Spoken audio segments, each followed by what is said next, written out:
Joey asked me to talk about money and our identity and how this affects our identity. And so there are over 2,000 verses in the Bible that talk about money, wealth, or possessions.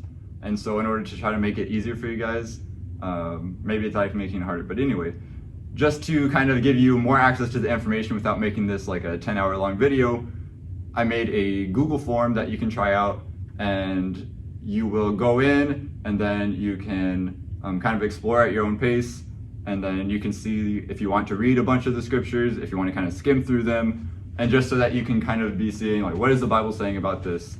I'm going to try to keep this talk shorter, and so yeah, just spend as much time as you can with that Google form and exploring the different topics.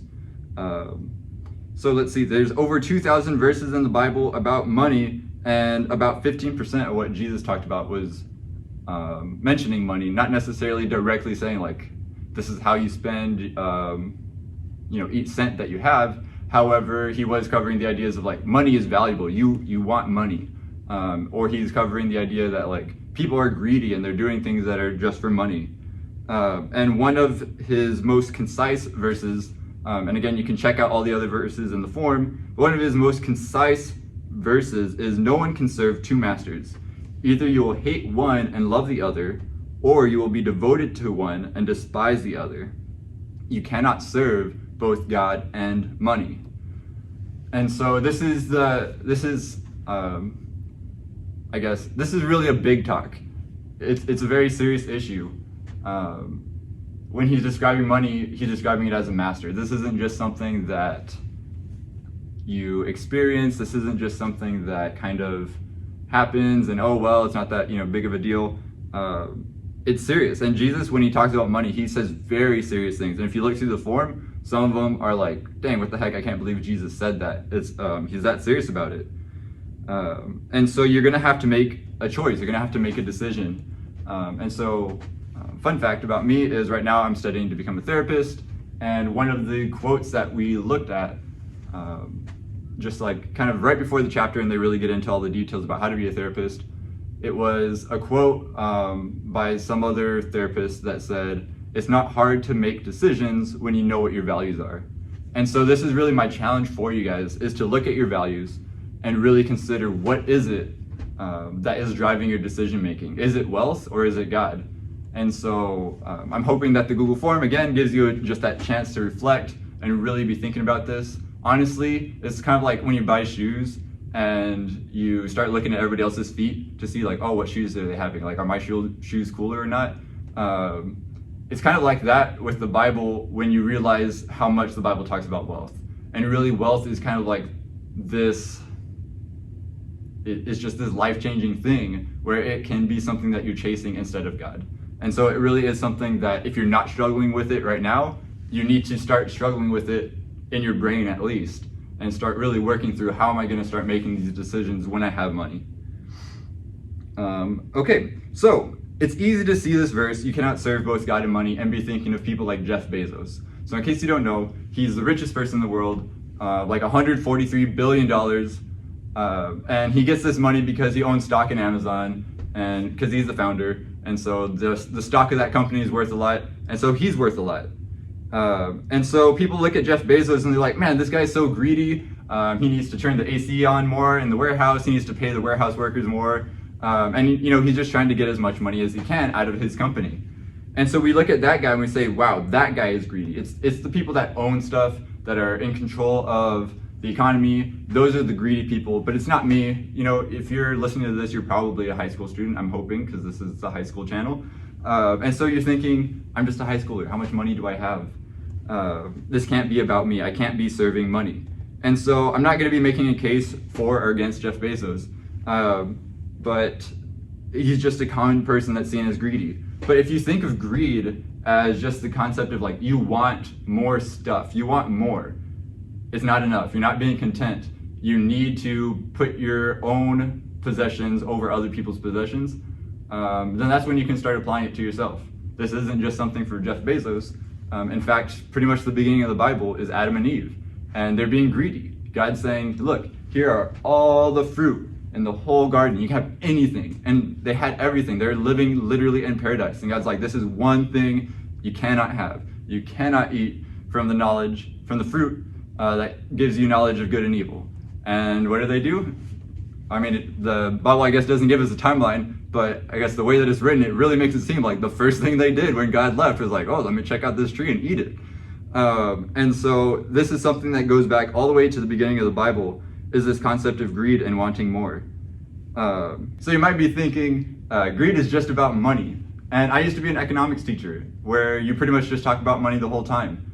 And it's really crazy because if you really understand money, you know that money doesn't actually exist. It's really primarily a concept in your mind.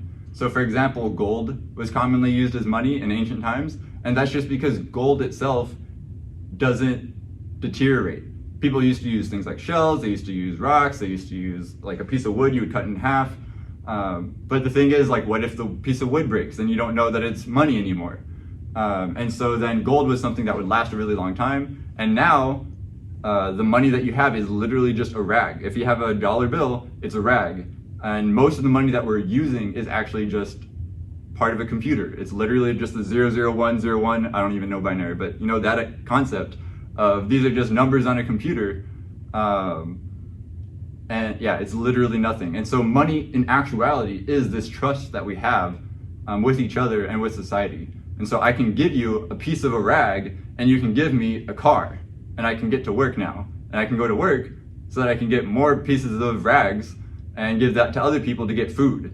And so right now I'm just a student. I'm working part-time, but that's really not making that much money. And so I can exist, I can buy food, I can go to school, all these things, because in my bank account, people trust that the pieces of paper that I'm giving them, or the ones and the zeros that I'm giving them, are real.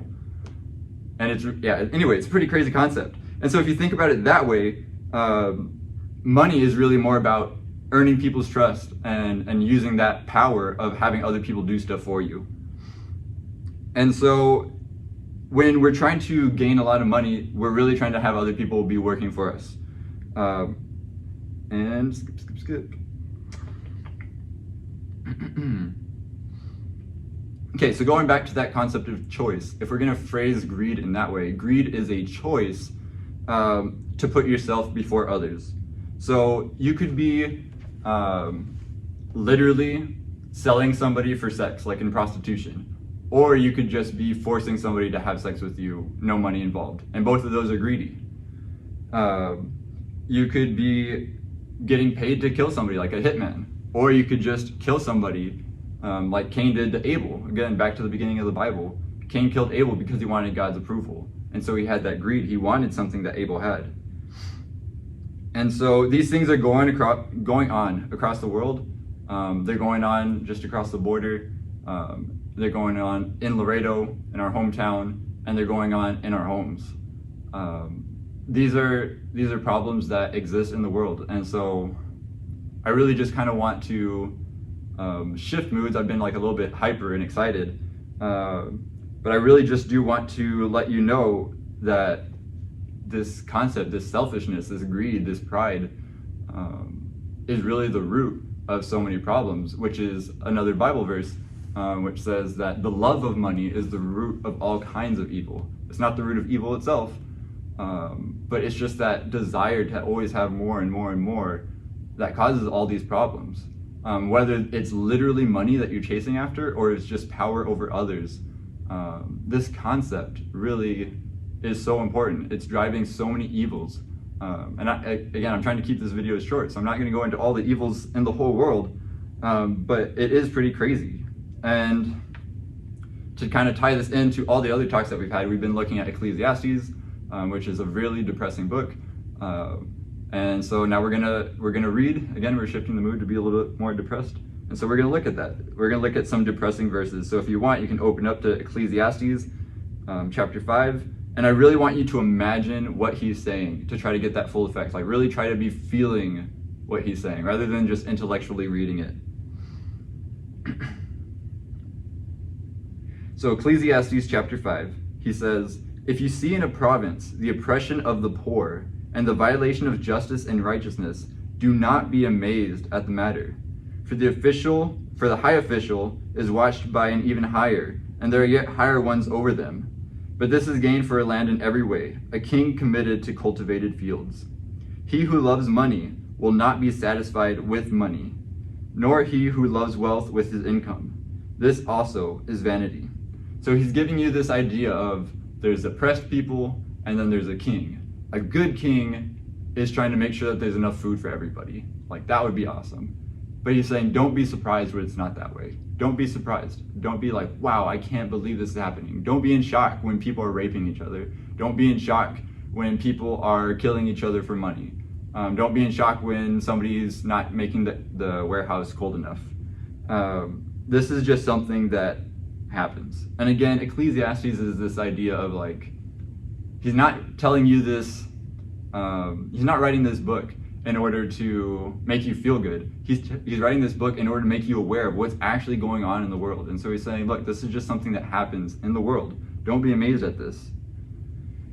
So to continue, right, he's saying it's vanity to love money, to try to increase your wealth. So he's saying there's no point to it. If you do it, good for you. Nothing really happens.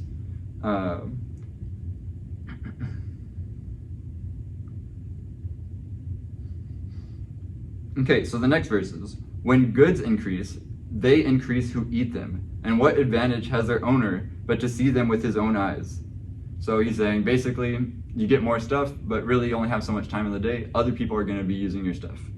And again, he's saying it in a very selfish way. He's not trying to get you to change your mind about becoming a Christian and doing things for God. He's just saying, like, in a straight up sense, like, if you make more stuff, it just goes to other people. Ideally, if you're a Christian, you're like, nice, right? Like, I love helping other people. So next he says, sweet is the sleep of a laborer, whether he eats little or much, but the full stomach of the rich will not let him sleep. So it's just that kind of that idea after a hard day. So it's just kind of that idea after a hard day of work that you just really get to go to sleep, and that's a good thing, and you feel really well rested.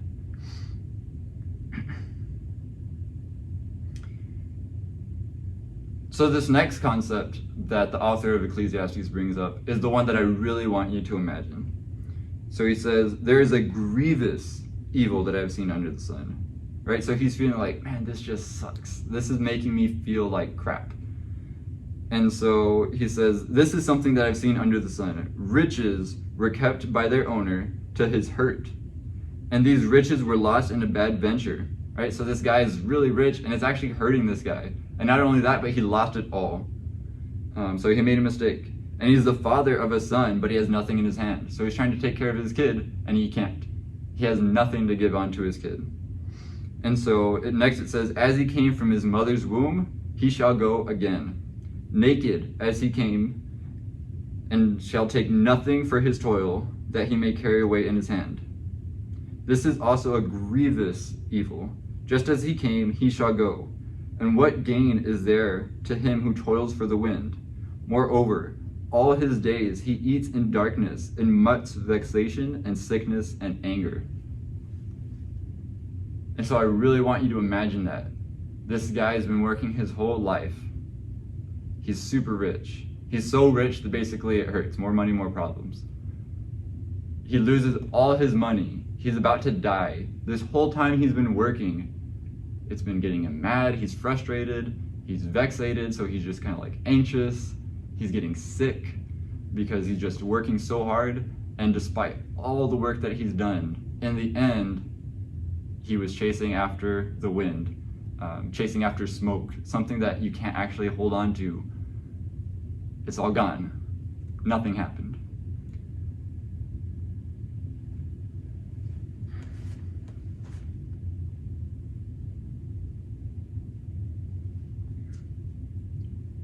So you might be thinking, man, this guy that's writing Ecclesiastes, this person really sucks at telling stories. Like, I'm depressed now.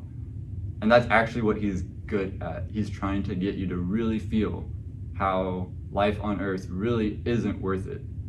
And my goal in this talk, to kind of summarize and get to the real point of what the Bible talks about money, is that if you really think about it, if you really get into what does wealth bring you, in the end, there's no guarantee that anything is going to happen. There's no guarantee that all the time and effort you put in is going to amount to anything.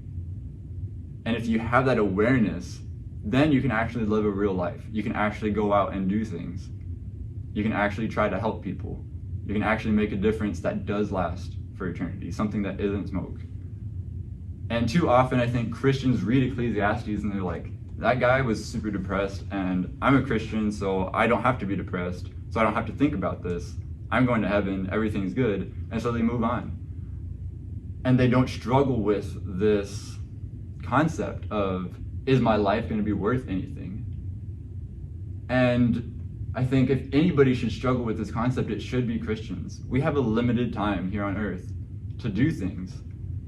And we really need to go out and get things done that are going to matter. We need to be the examples to people that have no idea, to say, look, I'm living my life in a way that's making a difference eternally. This isn't just something where I made my kids rich. This isn't just something where I helped people get better at, whatever it is. Whatever job that you're thinking of, what are you doing with your life? Ultimately, is that job helping you be a better Christian? Is it helping you help others in an eternal way? And even though you guys don't have jobs yet, right? I'm assuming if you're in high school, you're probably either working part-time or just not at all. Most of you probably aren't working at all. And so it's just that concept of, you have this idea in your head, like, one day I'm going to be a doctor, I'm going to be making $250,000 a year, I'm going to buy this super nice house. And I really want to give you the time to really reflect. Is that actually going to do anything? Because Jesus was able to reflect. Jesus was able to have all the time in the world. Literally, he's in heaven, infinite time there, I'm assuming. But yeah, infinite time there. Jesus, even if not infinite time, he's infinitely smart, so it's basically infinite time at that point. And Jesus is considering, how am I going to live a life on earth?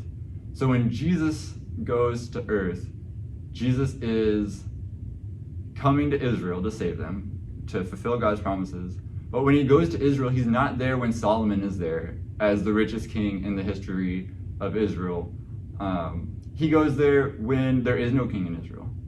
There's the Roman Empire, and they're conquered Israel. And even the Israelites, they're not united. If you know the history, which I doubt you do, but it's like all this crazy complicated stuff. They're like fighting with each other. The Sadducees and the Pharisees, they hate each other. The nation is very divided. He's born, his parents don't have room in an inn, so he's born literally just like in a cave or something like that. He's delivered into a manger, which is where you feed cows and stuff like that. He has to leave that place, which is like nothing to him. He's already living in poverty. He has to leave that to be even more poor as a refugee in Egypt. When he comes back from Egypt, the town that he moves to, Nazareth, scholars are like trying to figure out, okay, what does Nazareth really mean? There's some debate on if Nazareth literally means like the sticks, like nowhere, nothing. Like it's just that town that kind of exists. It's not really anything. That's where Jesus grew up. His dad was a carpenter, which isn't that big of a job. When he was doing his ministry, he said that he has no home. He was so poor that there's some commandments about leaving food for poor people so that they can eat even if they don't have a farm. And Jesus is recorded in the Bible to have eaten in those fields. So he's like homeless, poor, wandering around the earth. And that's what he decided to do. It's not like Jesus was forced to be not wealthy. Jesus had literally everything in heaven. The full power of being God to just say like, I want this. And he could literally snap his fingers and get that.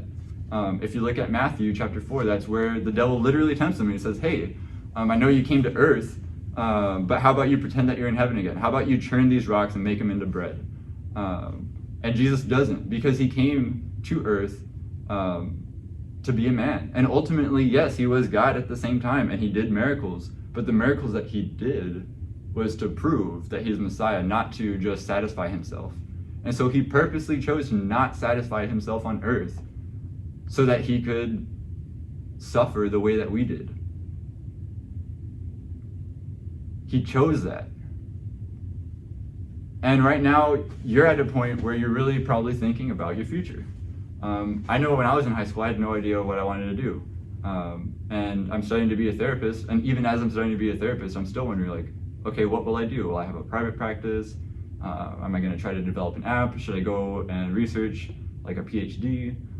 There's still options, and you still have to constantly be in this struggle of making choices. And if you think about that quote that I said, it's not hard to make decisions when you know what your values are. That's really the key. Jesus knew what he came to do. He knew that he was going to die on the cross. And so his whole life was just this crazy story of, can you take the most innocent, most oppressed person and then have them be crucified for something that they didn't deserve at all in any way? The Sadducees and the Pharisees, as I said, they hated each other, but they worked together to crucify Jesus just because of the words he said, because he challenged them, because he made them think, because he made them say, this is the choice, you either have God or you have money. And they said, you know what? I'm going to choose God, because God, in my mind, is somebody that lets me be rich and do whatever I want. In their mind, God blessed the rich people. One of the verses that I shared with you, Jesus says that it's easier for a camel to go through the eye of the needle than for the rich to enter the kingdom of heaven. And the disciples say, who's going to heaven then? And the reason why they're so amazed is because they thought, and everybody thought, rich people, like God loves rich people. And constantly, when Jesus talks about being rich, he's saying, go and use your riches to help poor people. Go out, sell everything you have so that your full-time job is now to give away stuff. And Jesus is the perfect example of that. Jesus was literally in heaven. Everything was his. Like, there's nothing that he couldn't have. And he gave all of that up. Not even just to give us stuff. I think oftentimes people can get caught up in that. One of the verses I shared, like, I was a little like, should I share this? But it's the Bible. But it's just kind of like, hey, if you honor God with your wealth, he'll honor you back and you'll get more stuff. And I had to debate whether I shared that or not in the forum, because I know people will say, like, yeah, use your money to get more money, and that's all they're considering, like, that's all they're thinking about. They're using God in order to honor their true master, which is money. They're trying to say, like, God, give me more money, give me more wealth. And again, Jesus gave up everything so that we could be with him, so that we could know him. Ultimately, what's going to make heaven so amazing isn't the stuff. It's not going to be, wow, the streets are paved with gold. It's going to be that you are going to be able to talk to God. You are going to be able to know God's thoughts more clearly. You're going to be able to have a relationship with him. He's going to be able to influence you so that you always make decisions that are according to his values. And life is just going to be so good that all this stuff is going to naturally be amazing. You see, I'm trying to keep this short, but basically, like, America's pretty awesome, and we have the history of being a Christian nation, and that's one of the reasons why we have so much wealth, is because by doing things God's way, you will naturally kind of develop that wealth. However, you shouldn't choose to do things God's way so that you can get wealth. That happens. People do that. People will listen to pastors. They'll listen to them speak. They'll search through the Bible to kind of gain wisdom, but they don't actually care about God. And that's similar to how the Pharisees were living. The Pharisees were using Scripture, were using God in order to get more prestige, in order to get more stuff. And I have more things that I could share, but I'm saying that it's already pretty much at 25 minutes. So I'll stop there. Actually cut. I'm going to share another thing, one more thing. So ultimately we have that decision. What am I going to do? And this decision comes up over and over and over again in your life.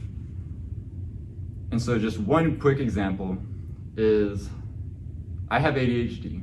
I've had it my whole life, but I really haven't cared about it. It's been something that I've been ignoring. But as I've had a real job, not just being a student, it's been so frustrating. It's been where I'm not being able to get out of bed. It's been where basically I look like I'm depressed and anxious. And that sucks, honestly. Not being mentally healthy sucks. It really does. It makes you not want to not live.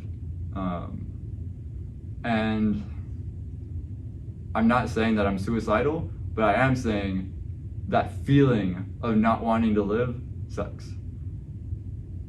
Suffering sucks. We all suffer in different ways. For me, it's ADHD. Thankfully, it's something that's treatable. I've been starting to seek treatment this year, and it's been amazing because despite the fact that I've literally spent a few $1,000s in order to get treated, it's been worth every cent. And even though I could have saved money kind of doing it differently, it's still been something I don't regret in any way. And so because I value mental health, it's been like a no-brainer. And so for me, mental health is like, yeah, that's worth every cent. However, my true value, and I hope this is something that you're reflecting on, is what's my true value? Jesus, his true value is to obey the Father.